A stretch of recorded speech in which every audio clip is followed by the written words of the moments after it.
योग आज मैं तुझको बोल रहा हूँ, क्योंकि ये बहुत ही उत्तम रहस्य है। थोड़ा ज्ञान की बात यहाँ पे है, ध्यान की बात यहाँ पे है, समझो। ये बहुत ही बड़ा उत्तम रहस्य है, अर्थात गुप्त रखने योग्य विषय है। क्यों भाई?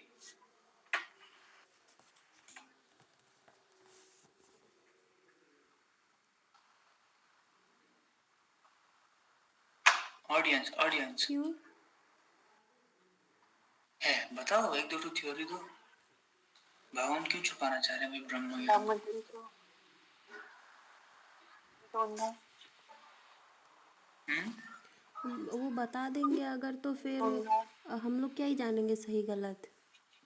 माया का काम क्या है फिर? फिल्टर क्या होगा फिर ऐसा?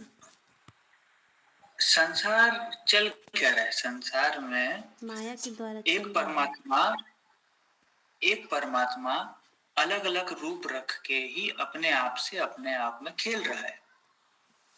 तीन गुणों के अंतर्गत तीन पर्दा है, सत रज तम का पर्दा लगा के वो खेल रहा है आपस में, अपने आप में। क्यों ऐसा बोला जा रहा है? क्योंकि ये स्थूल शरीर ये भी परमात्मा है, सूक्ष्म शरीर और कारण शरीर जिन गुणों से प्रभावित है वो सब माया स्वयं परमात्मा का द्वारा रचित है और परमात्मा का ही एक अंश है। जो आत्मा है, जीवात्मा है, ब्रह्म है, जो भी बोलते हैं उसे, वो वो भी स्वयं भगवान ही है। तो ये ब्रह्म ज्ञान इसीलिए गुप्त रखने योग्य है, क्योंकि ये संसार जो गेम चल रहा है ना, जो जो अभी देखो, बढ़िया ध्यान से सुनने वाला बात ये है, इसको ऐसे पर्सपेक्टिव लो कि जो जो जैसे गेम का कोई एक ठू सीक्रेट जान जाता है तो उसको गेम से निकाल देता है ना, जा जा जा अब ये जीत जा रहा है बार बार। वैसा जो ये संसार का ये गेम और वर्किंग को समझ लेता है ना, वो जीवन मुक्त हो जाता है। उसको और दोबारा इस यहाँ पे खेलने के लिए और नहीं भेजा जाता संसार में।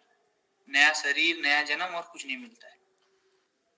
इसीलिए गीता का शुरुआत में फर्स्ट में क्या लिखा है? गीता अध्ययन शीलस्य प्राणायाम परस्य च नैव संति ही पापानि पुण्य जन्म कृतानि च पूर्व जन्म कृतानि च, यानी सारे जन्म कर्म उसके भस्म हो जाते हैं। आगे फिर बताएंगे कि यो जानाति तत्वतः त्यक्त्वा देहम पुनर्जन्म नैति मामेति अर्जुन, यानी ये सब जो जान लेता है, केवल कोई साधना करना नहीं करना, नाम जप करना, ये सब आगे का टॉपिक है। लेकिन इस तत्व ज्ञान को जो जान जाता है रियल में, खाली सुन लेता है, सुनने से भी काफी फर्क है, लेकिन जो इस बात को जान जाता है वो दोबारा इस धरती में और जन्म नहीं लेता है, 84 लाख योनियों में नहीं जाता है, जन्म मरण का भाव सागर में और नहीं फंसता है। तो इसीलिए ये एक बहुत ही बड़ा उत्तम रहस्य है।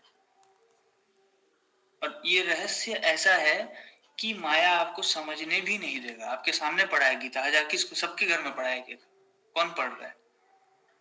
जो समझ लेता है वो मानता नहीं है। एक बार ऐसा कुछ कहानी था कि ब्रह्मा के 4 बेटे थे, शायद ऐसा कुछ था, अच्छे से याद नहीं है मुझे, जो चारों युग थे, सतयुग, त्रेता, द्वापर, कलयुग। तो वो लोग बोले कि बेटा तुम लोग सब कोई ऐसे अपना युग धर्म चलाना जिससे कि हमारा बनाया हुआ पूरा सृष्टि का उपयोग हो सही से। जैसे हम स्वर्ग बनाए हैं तो नर्क भी बनाए हैं, तो तुम खाली सबको स्वर्ग में भेजोगे तो नहीं होगा, नर्क भी भेजना है तुमको। ठीक है, पूरा वैसा। तो सतयुग बोला कि पापा मेरा युग में ना कोई एक आध ही होगा जो नर्क चला जाएगा तो चला जाएगा, बाकी सब स्वर्ग जाएंगे। त्रेता भी बोला कि मैं कोशिश करूंगा कि मेरा में भी मोस्टली सब स्वर्ग जाएंगे, लेकिन अच्छे खासे होंगे जो निकल जाएंगे। ऐसा करते करते जब कलयुग का बारी आया ना, कलयुग बोलता है पापा मेरा युग में कोई एक आध ही होगा जो अगर चिंगल विंगल के निकल जाएगा तो स्वर्ग या फिर मोक्ष को निकल जाएगा, वरना यहाँ पे सबको नर्क मिलेगा। ये कलयुग का हवा ऐसा है, किसी को देखोगे तो इरिटेशन होगा, वो आपको कुछ बोला भी नहीं, बात बात में किसी को थोड़ा सा ऐसे हिला दोगे तो चिड़चिड़ा जाएगा। मतलब यहाँ का हवा में ऐसा चिड़चिड़ाहट हो गया है, लोगों का मन में ऐसा कुछ सुनने लायक कोई नहीं रहा है। Perfectly told. तो यहाँ पे इंसान का बुद्धि में भी कब्जा कर लिया।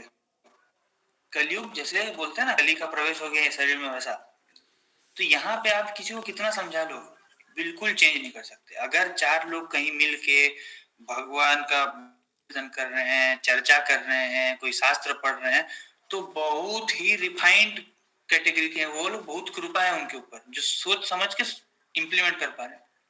मेरे घर में है चीटियां, है साइड में बैठ रहती है, उधर बात करेगी लेकिन साइड में रहकर सुनेगी नहीं। किस्मत। कुछ लोग ज्वाइन होते हैं लेकिन सही टाइम में निकल जाते हैं, वैसा। तो पूरा एग्जैक्टली बहुत मुश्किल है ये कलयुग में सही चीज को पकड़ पाना, और ये उत्तम रहस्य है। ऐसे ही नॉर्मली तो कलयुग में ये और गुप्त हो गया समझ लो। कोई 2 आधे ही होते हैं जो निकल पाएंगे। जैसे 1000 लोग भक्ति में है तो 100 का ही सही भक्ति होगा, और वो 100 में से 10 का समर्पण सही होगा, जिसमें कोई भक्ति का रंग आएगा, और उनमें से कोई एक ही होता है जो परमात्मा का साक्षात्कार कर ले या कोई ऊंची स्थिति को प्राप्त हो। इसीलिए युगों में एक एक महापुरुष आते हैं। चलो।